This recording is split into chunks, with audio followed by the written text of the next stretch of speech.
आज की क्लास में हम बहुलक का वर्गीकरण वो भी संरचना के आधार पर। हमने अपनी लास्ट क्लास में बहुलक क्या होता है, बहुलक की एकलिक इकाई किसे कहते हैं, बहुलकीकरण क्या होता है, इसके बारे में हमने पढ़ा था।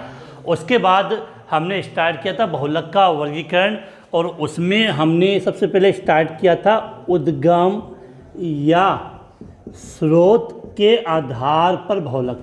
उद्गम या स्रोत के आधार पर बहुलक, तो उद्गम और स्रोत के आधार पर बहुलक को हमने 3 कैटेगरी में डिवाइड किया था। उसमें नंबर 1 हमने लिखा था प्राकृतिक बहुलक, दूसरा हमने पढ़ा था कृत्रिम या संश्लेषित बहुलक, और फिर नंबर 3 हमने पढ़ा था अर्ध संश्लेषित बहुलक। तो ये वर्गीकरण तो हमने किसके आधार पर पढ़ा था, उद्गम या स्रोत के आधार पर। आज की क्लास में हम बात करेंगे संरचना के आधार पर बहुलक। तो संरचना के आधार पर बहुलक को हमने 3 कैटेगरी में डिवाइड किया। कितनी कैटेगरी में डिवाइड किया? 3 कैटेगरी में। पहला होता है रेखीय बहुलक, दूसरा होगा शाकित बहुलक, और तीसरा होता है तिर्यकबद्ध बहुलक।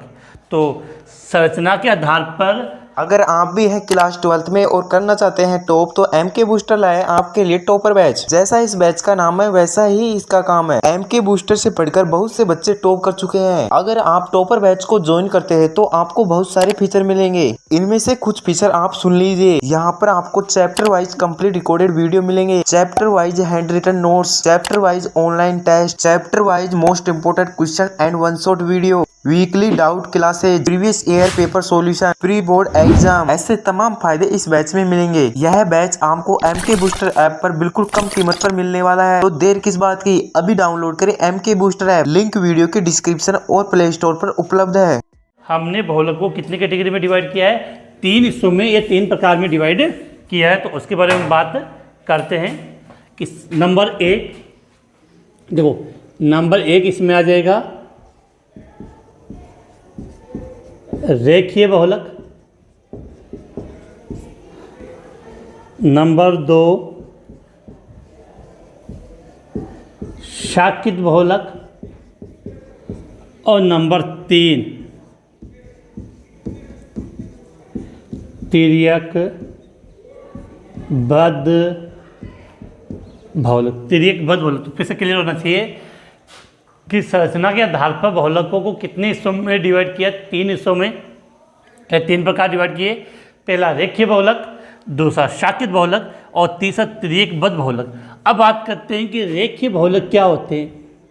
वे बहुलक जिसमें एकलिक इकाइयाँ परस्पर संयुक्त होकर एक रेखीय श्रृंखला बनाती है, एक सीधी श्रृंखला का निर्माण करती है, उससे हम क्या कहते हैं? रेखीय बहुलक।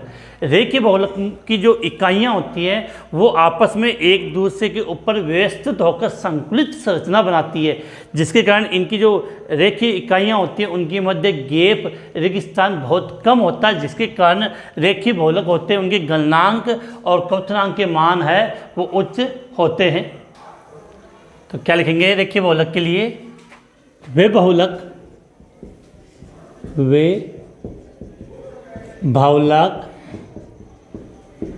जिसमें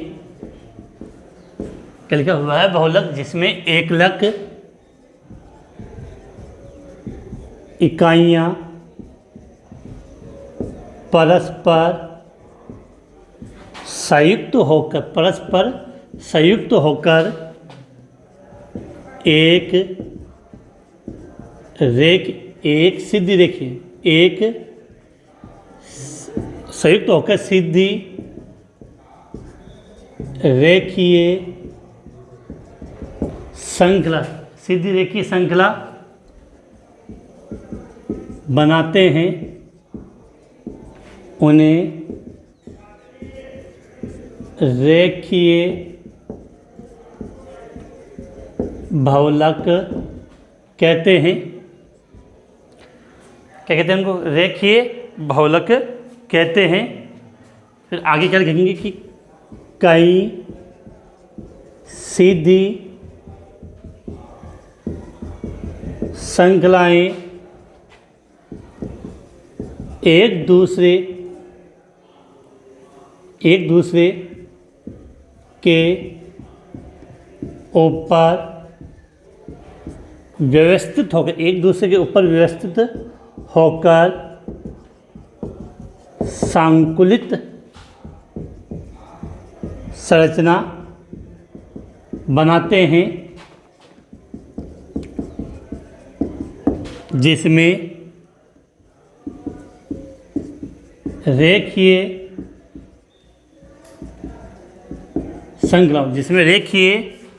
श्रृंखलाओं के मध्य रिक्त स्थान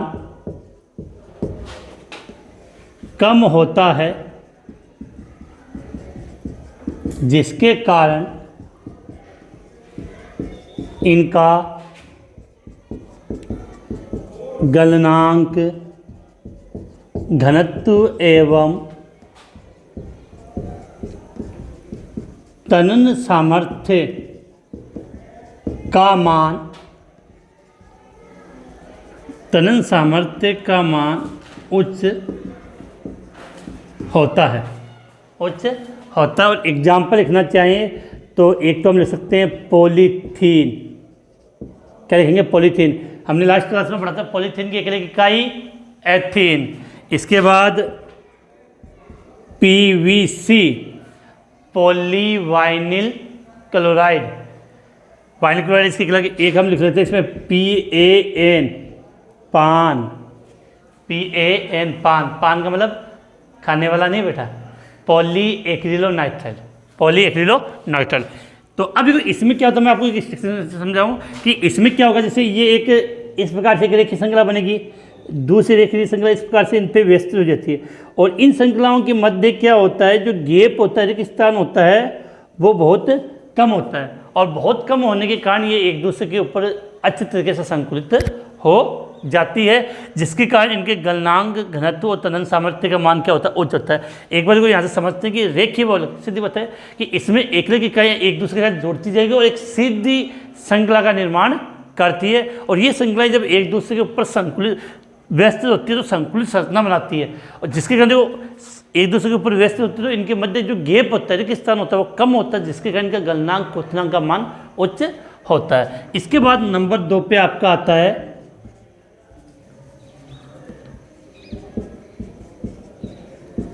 शाकित बहुलक। क्या लिखा है?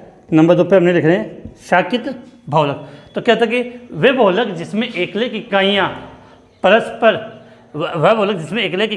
संयुक्त होकर एक मुख्य श्रृंखला का निर्माण करती है, और उससे अनेक, शाकित का मतलब शाखा है, उससे अनेक पार्श्व श्रृंखलाएं निकली हुई होती है।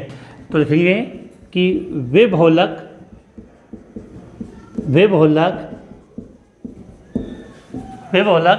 जिसमें एकलक इकाइयाँ परस्पर संयुक्त होकर, वह बहुलक जिसमें एकलक इकाइयाँ परस्पर संयुक्त होकर एक मुख्य श्रृंखला का निर्माण करते हैं, जिससे अनेक पार्श्व श्रृंखलाएं निकली होती है,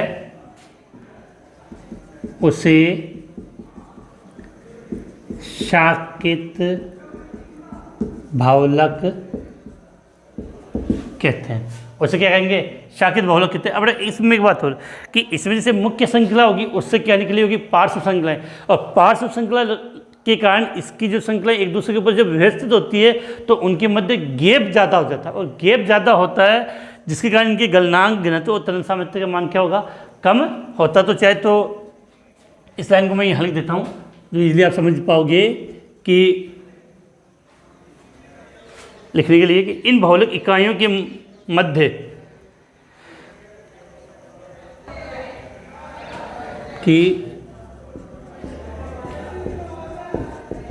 इस बहुलक में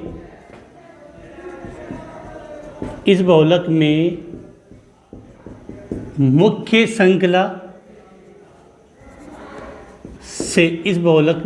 श्रृंखला से अनेक पार्श्व श्रृंखलाएं निकली हुई होती है, जिसके कारण ये संकुलित नहीं हो पाती है, जिससे इनके गलनांक, घनत्व एवं तनन सामर्थ्य के मान कम होते हैं। एग्जाम्पल में याद करना, एक तो ग्लाइकोजन,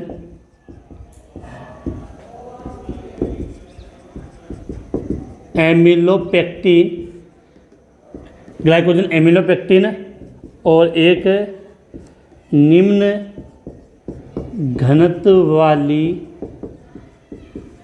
पॉलीथीन। क्या लिखा है?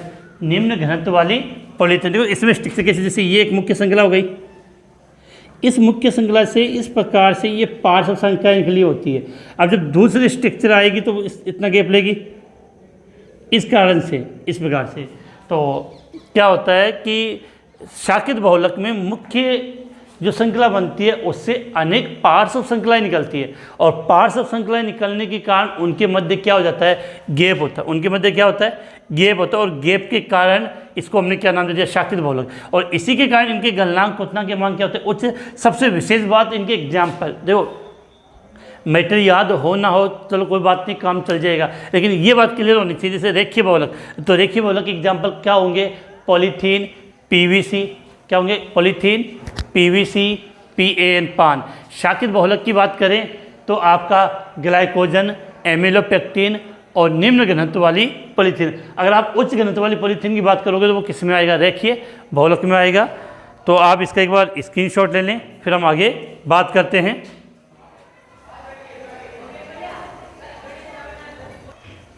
तो इन एग्जाम्पल को याद कर लें, ज़्यादातर ये एग्जाम्पल है वो पूछ लिए जाते हैं।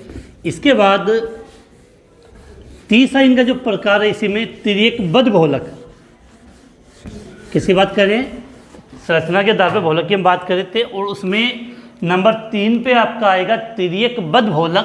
देखो ये लिखता हूँ, नंबर 3 तिर्यकबद्ध बहुलक। देखो वे बहुलक जिसमें एकलिक इकाइयाँ परस्पर संयुक्त होकर रेखीय बहुलक इकाई बनाती है। सेम रेखीय बहुलक की तरह होगा, लेकिन इनमें इन बहुलक इकाइयों के मध्य तिर्यक बंध पाया जाता है। तिर्यक बंध का मतलब उनमें क्रॉस बंध का निर्माण होता है, जिसके कारण इनके जो खटोल भी होते हैं, भंगुर होते हैं और डड होते हैं। एग्जाम्पल काफ़ी बार पूछ लिया जाता है तिर्यकबद्ध बहुलक के उदाहरण, तो याद करना बेकेलाइट, मेलामीन, यूरिया फॉर्मेल्डिहाइड, रेजिन। तो लिखें तिर्यकबद्ध बहुलक की वे बहुलक जिसमें एकलक इकाइयाँ परस्पर संयुक्त होकर रेखीय बहुलक इकाइयाँ बनाती है। इन बहुलक इकाइयों के मध्य तिर्यक बंध, जिसको हम क्या बोलते हैं? क्रॉस बॉन्ड पाया जाता है। अतः इन बहुलक को अतः इन बहुलक को तिर्यकबद्ध बहुलक कहते हैं। ये बहुलक बहुत कठोर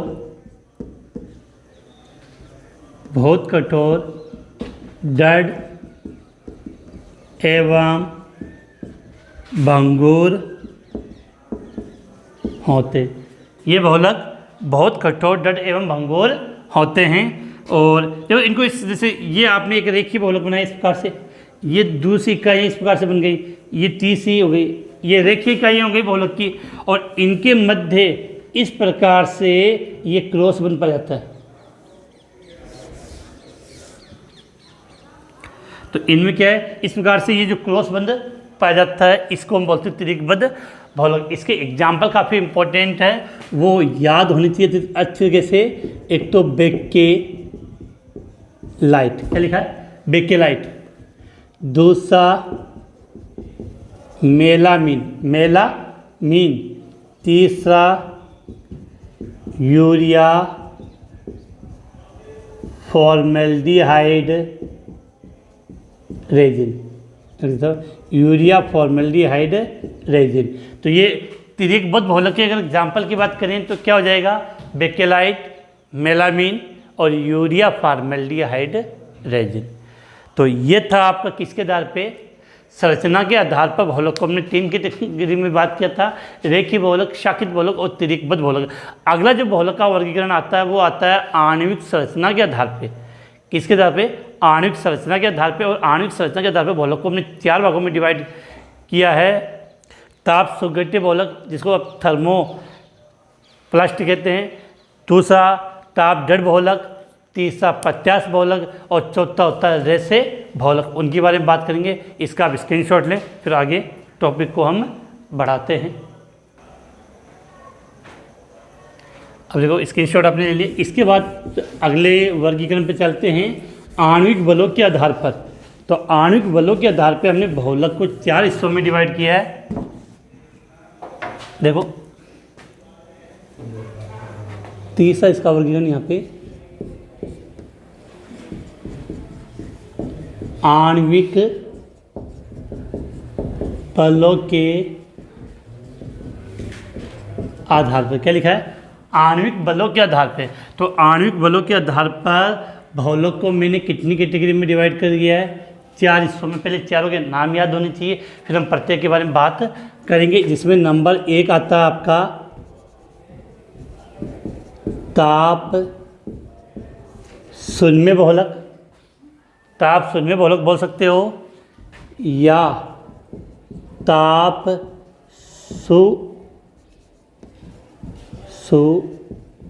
सुघट्य बहुलक, या थर्मोप्लास्टिक बहुलक। क्लियर होना चाहिए। क्या लिखा है, पहला ताप शून्य बहुलक, ताप सुघट्य बहुलक या थर्मोप्लास्टिक बहुलक। दूसरा होता है आपका ताप दृढ़ बहुलक, ताप दृढ़ बहुलक, या इसको बोलते हैं थर्मोसेटिंग बहुलक। क्या बोलते हैं, थर्मोसेटिंग बहुलक। तीसरा आता है आपका प्रत्यास्थ बहुलक, जिसको इंग्लिश में इलास्टोमर्स बोलते हो आप। और चौथा आता है आपके रेसे बहुलक। तो पहली बात तो आपके माइंड में बिल्कुल क्लियर हो जानी चाहिए कि आणविक बलों के आधार पर हमने रेस बहुलक को 4 कैटेगरी में डिवाइड किया, ताप शून्य या ताप सुघट्य या थर्मोप्लास्टिक बहुलक। दूसरा ताप दृढ़ बहुलक या थर्मोसेटिंग बहुलक। तीसरा प्रत्यास्थ बहुलक और चौथा रेसे बहुलक। अब प्रत्येक बहुलक के बारे में हम बात कर लेते हैं। तो सबसे पहले हेडिंग नंबर 1 की बात करेंगे, ताप शून्य ताप सुघट्य या थर्मोप्लास्टिक बहुलक कहते हैं। बेटा वे बहुलक जिन्हें गर्म करने पर नरम या मुलायम तथा ठंडा करने पर कठोर हो जाते हैं, उन्हें ताप सुघट्य बहुलक कहते हैं। इस प्रक्रिया को मतलब इनको बार बार गर्म करेंगे तो बार बार नरम हो जाएंगे और फिर ठंडा करेंगे तो कठोर हो जाते हैं। इस कारण से इन बहुलक का हम पुनः चक्रण, इनको पुनः उपयोग में ले सकते हैं। ठीक है। ताप दृढ़ बहुलक वे बहुलक जिन्हें गर्म करने पर इनमें रासायनिक क्रियाओं द्वारा कठोर दृढ़ पदार्थों में बदल जाते हैं, इस कारण से इनको ताप दृढ़ बहुलक कहते हैं। अगर इन बहुलक को अगर हम और ज़्यादा गर्म करते हैं तो ये नरम न होकर जलने लगते, अतः इनका पुनः चक्रण संभव नहीं है। और इनको जैसे हम बार बार गर्म करते तो इनमें तिर्यक बंध का निर्माण हो जाता है। अगला तो प्रत्यास्थ बहुलक वे बहुलक, इन बहुलक इकाइयों के मध्य दुर्बल आकर्षण बल पाया जाता है, जो रबड़ के समान प्रत्यास्थ दर्शाते खींचने पर तो लंबे और बाह्य बल हटाने पर पुनः अपनी मूल अवस्था में आ जाते हैं। इन्हें बोलते हैं प्रत्यास्थ बहुलक। रहस्य बहुलक का मतलब वे बहुलक जिनमें बहुलक इकाइयों के मध्य अंतरा आणविक हाइड्रोजन बंध या आकर्षण बल पाया जाता है, जिसके कारण ये रहस्य के रूप में निर्माण करते हैं और इनकी त्वरण सामर्थ्य सबसे ज़्यादा होती है। तो चलो इसके बारे में स्टार्ट करते हैं लिखना। अब लिखो, तो क्या लिखेंगे कि ताप शून्य बहुलक के लिए वे बहुलक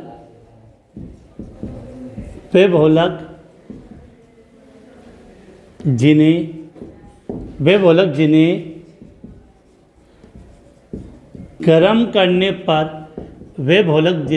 गर्म करने पर मुलायम तथा ठंडा करने पर कठोर हो जाते हैं, उन्हें, अब आप इनमें से कोई भी एक नाम लिख दो, उन्हें ताप शून्य, ताप सुगट्टे या थर्मोप्लास्टिक बहुलक कहते हैं। तो उन्हें ताप सुगट्टे बहुलक कहते हैं, उन्हें ताप सुगट्टे बहुलक। तो इन बहुलकों के लिए विशेष बात क्या है, जैसे गर्म किया मुलायम, ठंडा किया कठोर, तो इस प्रक्रिया को मतलब इस प्रक्रिया को बार बार दोहराया जा सकता है, अर्थात इनका पुनः चक्रण संभव है। अर्थात इनका पुनः चक्रण संभव। एक विशेष बात है कि ताप सुगट्टे बहुलक या थर्मोप्लास्टिक बहुलक के मध्य जो आकर्षण बल पाया जाता है वो प्रत्यास्थ बहुलक से तो क्या होता है, ज़्यादा होता है और रहस्य बहुलक से कम होता है। इस बहुलक इकाइयों के मध्य आकर्षण बल प्रत्यास्थ बहुलक से अधिक एवं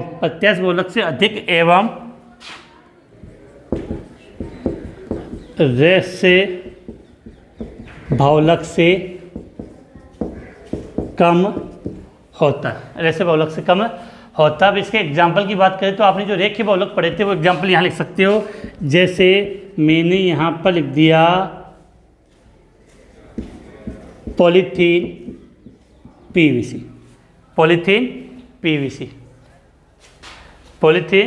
पीवीसी। इसके बाद दूसरा बहुलक क्या आता है आपका, ताप दृढ़ बहुलक या थर्मोसेटिंग बहुलक। इसको हम यहाँ लिख लेते हैं, काफ़ी अपनी बात जगह काम आ जाएगी।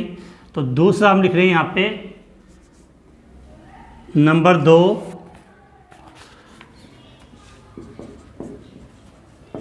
ताप दृढ़ बहुलक, जिसको हम क्या कह सकते हैं, थर्मोसेटिंग बहुलक। फिर इन बहुलकों में इतने अंतर है कि इन बहुलकों को आपने गर्म किया तो मुलायम और ठंडा किया तो कठोर हो जाते हैं। इन बहुलकों को जब गर्म करते तो इनमें रासायनिक परिवर्तन के द्वारा ये कठोर दृढ़ पदार्थ में बदल जाते हैं। और रासायनिक परिवर्तन होने का मतलब क्या है कि इनमें त्रिक बंध का निर्माण हो जाता है। तो इसको हम चाहे तो इस प्रकार से ले सकते हैं कि वे बहुलक जिन्हें गर्म करने पर वे बहुलक जिन्हें गर्म करने पर, क्या लिखा है, वे बहुलक जिन्हें गर्म करने पर रासायनिक परिवर्तन द्वारा कठोर दृढ़ पदार्थों में बदल जाते हैं। रासायनिक परिवर्तन द्वारा कठोर दृढ़ पदार्थों में बदल जाते हैं। इन्हें ताप दृढ़ बहुलक या थर्मोसेटिंग बहुलक कहते हैं। एक जगह में इनका पुनर्चक्रण संभव नहीं होता है, तो इसमें भी याद रखिए कि इन्हें अधिक गर्म करने पर तिर्यक बंधों का निर्माण हो जाता है और अधिक गर्म करने पर ये जलने लगते हैं। अब एक सीधी बात है, जलने लगती है और इनका पुनर्चक्रण संभव नहीं है।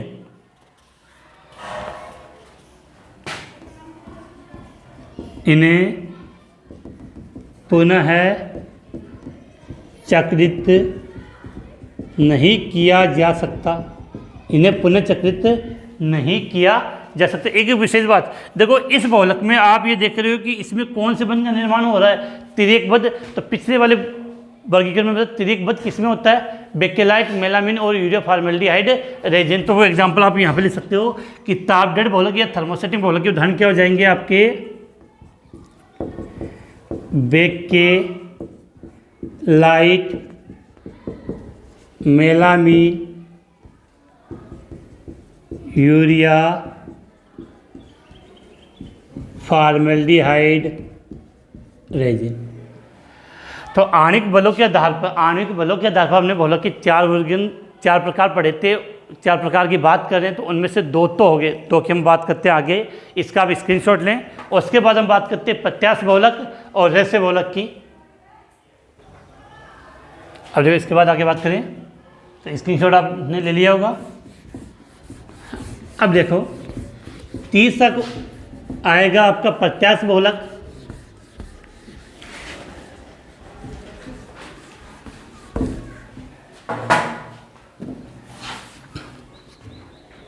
नंबर 3 प्रत्यास्थ बहुलक। तो इसके लिए हमने क्या बताया था कि वे बहुलक जिनमें बहुलक इकाइयों के मध्य दुर्बल आकर्षण बल पाया जाता है, वे बहुलक जिनमें बहुलक इकाइयों के मध्य दुर्बल आकर्षण बल पाया जाता है तथा ये रबड़ के समान प्रत्यास्थ रसाते हैं। इन्हें खींचने पर लंबा और बाह्य बल हटाने पर पुनः अपनी मूल अवस्था में लौट आते हैं। उन्हें प्रत्यास्थ बहुलक और इस गुण को प्रत्यास्थता कहते हैं। तो क्या कहेंगे कि वह बहुलक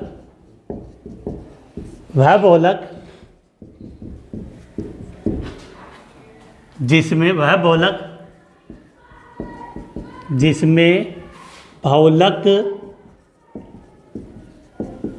इकाइयों के मध्य दुर्बल आकर्षण बल पाया जाता है तथा ये रबड़ के समान प्रत्यास्थता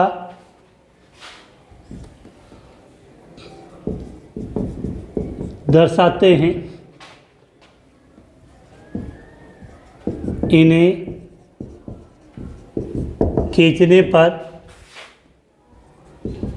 ये लंबे हो जाते हैं तथा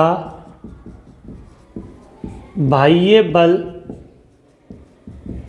हटाने पर पुनः अपनी मूल अवस्था में लौट आते हैं, इन्हें प्रत्यास्थ बहुलक कहते हैं। इस गुण को प्रत्यास्था, क्या क्या नाम दिया, इस गुण को हम प्रत्यास्था कहते हैं। इस गुण को हम प्रत्यास्था कहते हैं। तो यहाँ पे एक जंग में इस बहुलक में क्या होता है, जो मुख्य श्रृंखला होती है वो अनियमित कुंडली नुमा होती है। खींचोगे तो कुंडली क्या हो जाएगी, सीधी, और छोड़ दी तो कुंडली पुनः अपनी मूल अवस्था में लौट आती है। तो ये बहुलक अनियमित कुंडली नुमा व श्रृंखलाबद्ध होते हैं। ये बहुलक अनियमित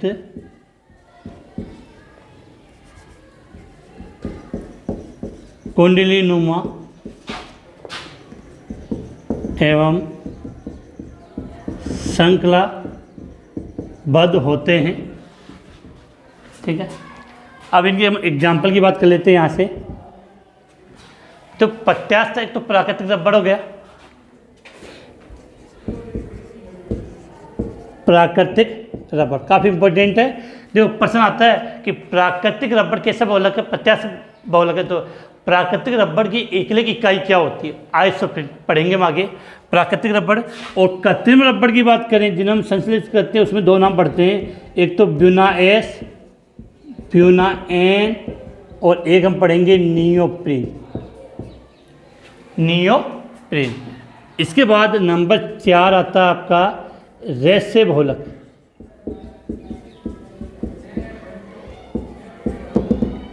रेसे बहुलक में क्या होता है, वे बहुलक जिनमें बहुलक इकाई, दो बहुलक इकाइयों के मध्य या तो अंतरा आणविक हाइड्रोजन बल या धिध्रुव आकर्षण बल पाया जाता है। वह बहुलक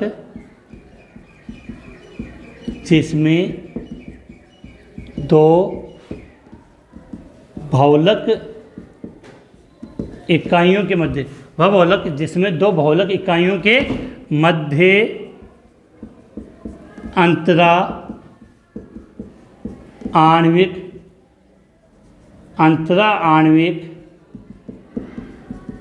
हाइड्रोजन बंध, अंतरा आणविक हाइड्रोजन बंध या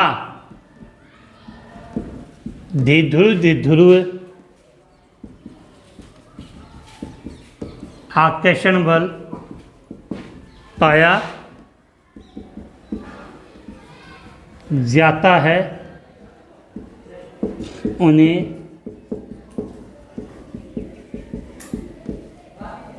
रेसे बहुलक कहते हैं। उन्हें क्या कहते हैं, रेसे बहुलक कहते हैं। अब देखो रेसे बहुलक में एक बात में, जो रेसे होंगे तो उनकी तनन सामर्थ्य क्या होती है, उच्च होती है। इनकी तनन सामर्थ्य उच्च होता है। अब रही एग्जाम्पल की, तो आपने एक नाम सुना होगा नायलॉन 66 और डेक्रोन, वो कैसे बहुलक होते हैं, रेसे बहुलक होते हैं। तो यहाँ पर हम क्या लिख सकते हैं, नायलॉन 66 और एक एग्जाम्पल आपने लिख दिया यहाँ पे डेक्रोन।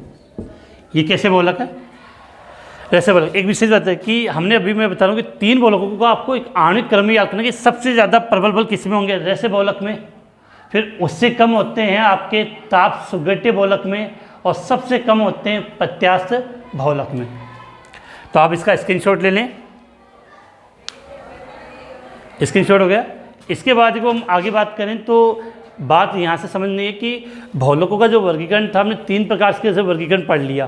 पहला उद्गमीय स्रोत के आधार पे, दूसरा संरचना के आधार पे, और तीसरा आणविक बलों के आधार पे। और जब आणविक बलों के आधार पे हमने बहुलक का वर्गीकरण पढ़ा तो 2 बहुलक काफ़ी इंपॉर्टेंट आए, ताप सुगठित बहुलक और ताप डेड बहुलक, या इंग्लिश में कहें तो थर्मोप्लास्टिक बहुलक और थर्मोसेटिंग बहुलक। इन दोनों में अंतर है, काफ़ी बार बोर्ड एग्जाम में पूछा गया, तो उसके बारे में हम बात करेंगे नेक्स्ट क्लास में। तो आज की क्लास हम यही समाप्त करते हैं।